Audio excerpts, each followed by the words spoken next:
If you're looking to find out whether you can crack Harvard Business School or not based on your profile, I'll give you very simple yet very effective ways to understand where you stand. You will also understand what you can do to improve your chances of HBS. See, I've created 5 categories based on your profile, your GPA, GMAT, GPA, college, your undergrad organization, and your extracurricular activities. Watch till the end to understand what category do you fall in, and also what can you do to jump into a higher category. I'll give very specific info so that you do not waste time. And just look at these five categories and work your way up. I'm Jatin Bhandari. I'm a global MBA consultant and I've helped applicants generate more than 100 crores of top MBA scholarships. I'm going to be sharing a lot of MBA stories. Subscribe, hit the bell icon so that you are updated on the latest information that I'll throw on YouTube. Now, before we dive deeper into the 5 categories of prospective Harvard MBA applicants, let me share some of the HBS important facts, just facts. The average GMAT score, 730, GRE, 326, and I'm not going to read them and bore you to death. Just pause the video right now, maybe take a screenshot. And you can also get these from the HBS website. These are just statistics. Similarly, average work experience, they have little less than 5 years and a 3.7 GPA, which means when you start your applications to Harvard Business School, you will have roughly 3 to 3.5 years of work experience. And by the time you start your MBA, you will have 4.5 to 5 years of work experience. Now, as you can see, economics and business majors and STEM backgrounds cover roughly 80% of the whole class. 9,000 plus people apply to Harvard Business School every year. And this is the global representation. This is how the global representation of what diversity looks like. Look at the entire group of set of countries that they get people from. And they roughly take 10% of the 9,000 plus applicants that apply to HBS every year. Now that we understand the facts, let me divide the applicant pool into 5 major categories, and you will know your category and you will also know your options if you want to move up in the order. Do subscribe to this channel, press the bell icon so that you can stay updated on a lot of important updates that I'll be sharing consistently. Category 1. You have a GMAT 750 plus with past experience in the target group of organizations.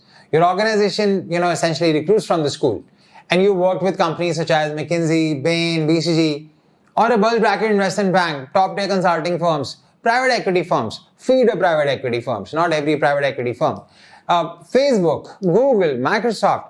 You worked with these organizations and you have 4 to 5 years of work experience.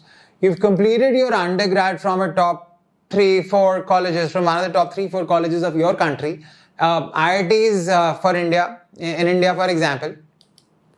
And you have a GPA which is higher than 3.6. Now, by the way, a lot of people, HBS will take over 100 people from McKinsey and Goldman Sachs alone. They've been doing it consistently. Now, if you belong to this category, and this category 1 also has extracurriculars, excellent extracurricular activities, and you're somebody who's been regular at team-based sports activities such as football, cricket, basketball, and you have represented your college at city level.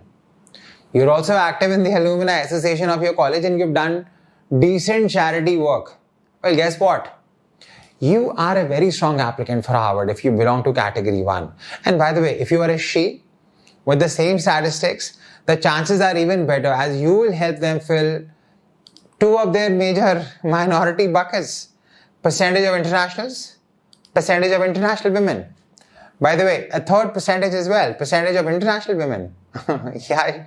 So if you are an engineer, within this category, if you're an engineer from a top college in your country like IIT in India, or a top business or economic major, you are a very strong applicant for Harvard Business School.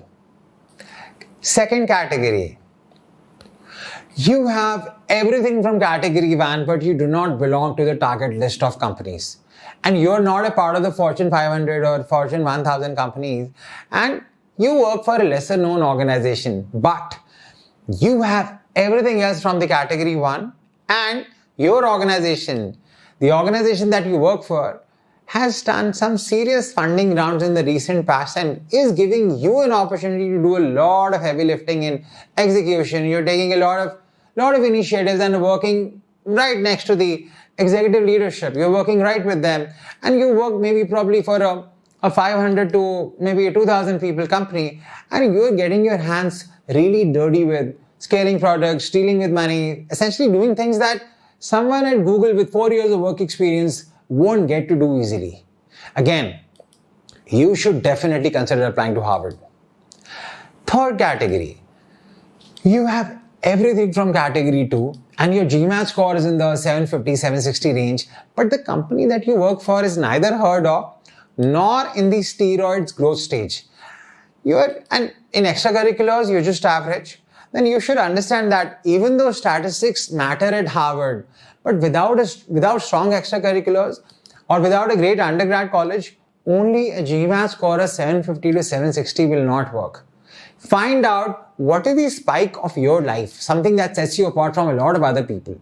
It could be from any area, professional, community, but you need to really prove what is it that makes you special for them. And prove your worth by showing the kind of organization that you're working with.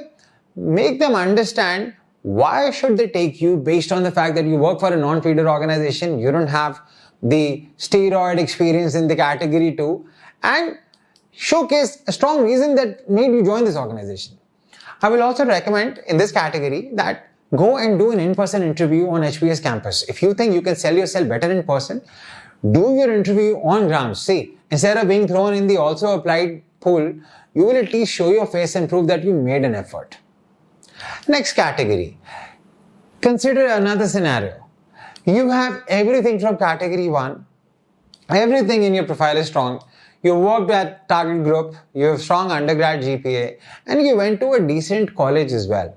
But you have a GMAT score of 710 or 720. You can still take your chances if you have a very high undergrad GPA. But if you think you can take your GMAT again and increase it 15 to 20 points above the global average of HBS, it will really help you with Harvard and even with the other N7 schools in the upper A cluster. Remember, you're directly competing with category 1. You have the target group of companies, target undergrad, yet a lower GMAT score. Work on your GMAT. Category 5. You do not work in any of the target group of companies. You do not come from a feeder college, and you do not have substantial extracurriculars on your resume that make you think that you are maybe one of the 10,000 applicants to possess this. Your GMAT score is around 710, 720. It is very unlikely that you will crack Harvard Business School. My suggestion for you, increase your GMAT score by another 30 points. And if possible, find a job in one of the feeder companies if you're still a couple of years away from applying to HBS. And go. Now, in this video, I have covered the profiles that will represent the majority. I have not talked about the exceptional cases where HBS takes somebody with a 600, or some years they even take people with less than 600 scores as well. Those cases I think are rare and they are not representative of the majority at all. In the next part, we will look at the execution strategy. In the next video, I will look at how these categories can execute the essays and what does Harvard look for and how will HBS further narrow it down based on what you write on your essays. If you have any questions related to your profile, if you have any questions related to the 5 categories that I've created and where you stand, put them in the comment section below and I will respond to each of them individually. With this, I'm signing off. Thank you for watching and I'll see you in my next video.